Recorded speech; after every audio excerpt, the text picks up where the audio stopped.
Hello bachcho, let's read out the question first. A vessel from which the air is rapidly being pumped out contains a small amount of water at 0 degrees Celsius. ठीक है? The intensive evaporation causes a gradual freezing of water.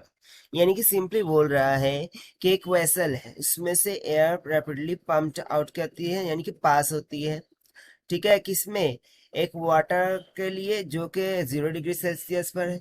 अब इस कारण से क्या होता है कि इवेपोरेशन होता है, और उस इवेपोरेशन से जो वाटर 0 डिग्री सेल्सियस पर था ना, वो कोल्ड होने लगता है, फ्रीज होने लगता है.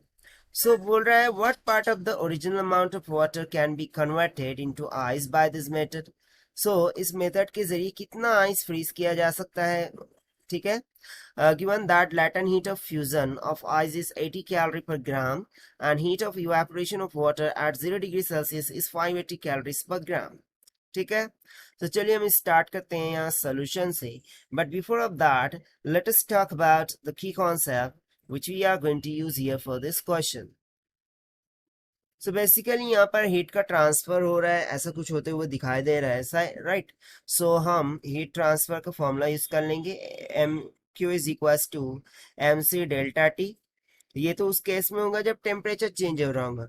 बट यदि टेम्परेचर कांस्टेंट होगा और सिर्फ स्टेट ट्रांसफर हो रही है, जैसे कि solid to liquid, liquid to gas, तो उस टाइम पर हम फॉर्मूला क्या यूज करते हैं ट्रांसफर का?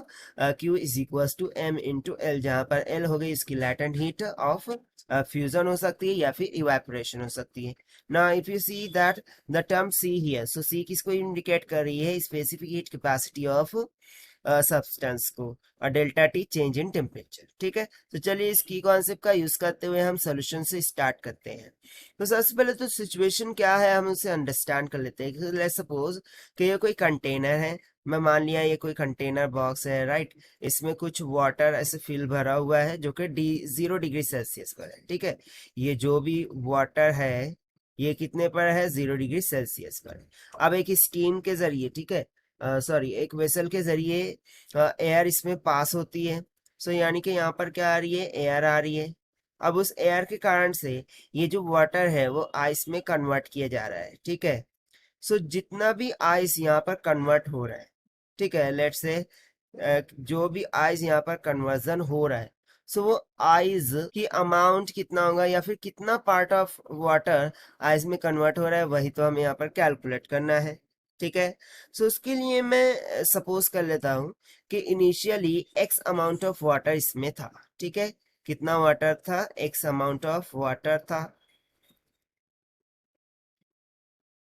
सो इसको हम यहाँ पर ऐसे मिड में कंसिडर करते हैं कि initially x amount of water था. ठीक है. अब कुछ वाटर तो वेपर में कन्वर्ट हो गया.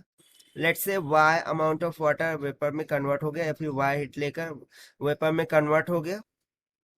ठीक है. और कुछ तो किस में कन्वर्ट हो गया? आइस में कन्वर्ट हो गया.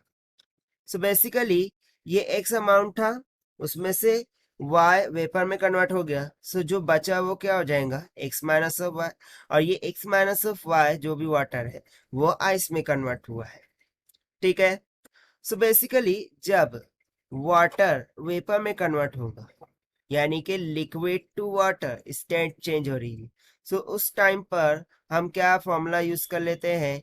Q is equal to M into L का, क्योंकि यहाँ पर टेम्परेचर का कोई भी चेंजेस नहीं हो रहे हैं. ठीक है. टेम्परेचर क्या है? कांस्टेंट है. सिर्फ क्या हो रहा है? मैटर चेंज हो रहा है, सॉलिड से लिक्विड, लिक्विड टू गैस, इस तरीके से. यदि मैं इस वेपर की बात करूं, ठीक है, जो भी वेपर बन रहा है, उसका मास कितना है? y. ठीक है. ये एक्चुअली इतने अमाउंट का मास का वेपर बन रहा है. ये मास हो गया, multiply by latent heat of vaporisation आ जाएगा, क्योंकि यहाँ पर y amount of water vapour में कन्वर्ट हो रहा है. और ये किसके इक्वल होना चाहिए?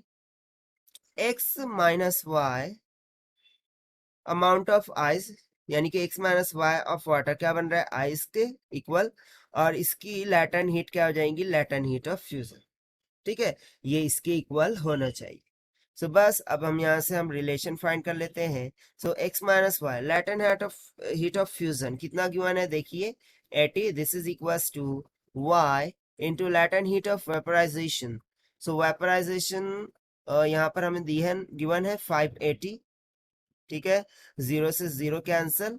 सो इसको सिंप्लीफाई करते हैं, चलिए। सो सिंप्लीफाई करने के बाद मुझे x इज इक्वल्स टू मिल जाएगा 8.25 y के, ठीक है। तो बेसिकली मैंने क्या किया है कि x minus Y is equals to 7.25 times of y, ठीक है। जब इसको मैं 8 से डिवाइड कर दूंगा 58 ना, माइनस वाई को उधर लेके चल गया तो प्लस वाई हो गया। सो 7.25 प्लस 1 कितना हो गया, 8.25 टाइम्स ऑफ y। सो ये जो x की वैल्यू आई है, सो बेसिकली हम इससे y के लिए फाइंड आउट करेंगे। सो y की वैल्यू मुझे क्या मिल जाएंगी, simply 100 divided by 825 times of x। यानी कि मैंने क्या किया है, यहाँ से जो डेसिमल पॉइंट है उसको हटाने के लिए इसको मल्टीप्लाई एंड डिवाइड कर दिया 100 से। सो डेसिमल पॉइंट हट जाएगा, डिनोमिनेटर में क्या आ जाएगा 100, 100 जाके उधर न्यूमरेटर में चला गया, ठीक है। सो ये हमें मिल गई y की वैल्यू। अब इस y की वैल्यू को हम यहाँ x माइनस वाई में सब्स्टिट्यूट करेंगे, क्योंकि हमें आइस के लिए कैलकुलेट करना है, राइट।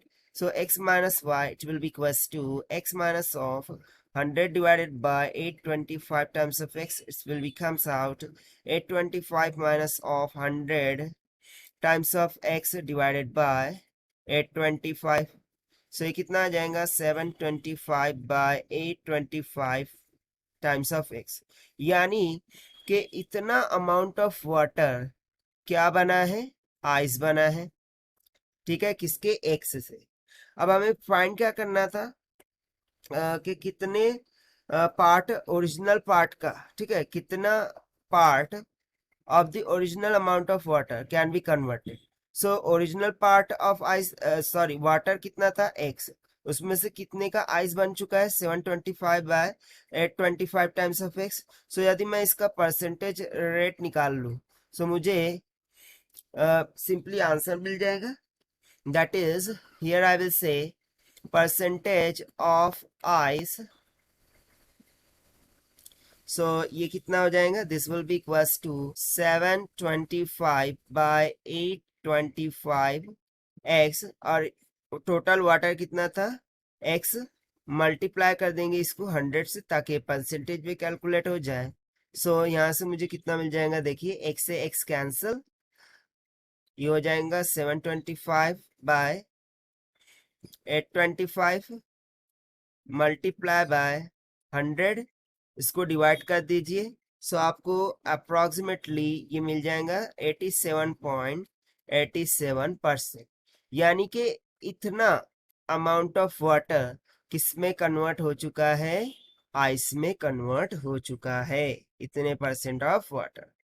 और यही हमसे पूछा गया था find out, and this we have found by using the simple concept of heat transfer formula with constant temperature, that is m into latent heat. So this is the required solution. I hope you understood well. Best of luck. Thank you.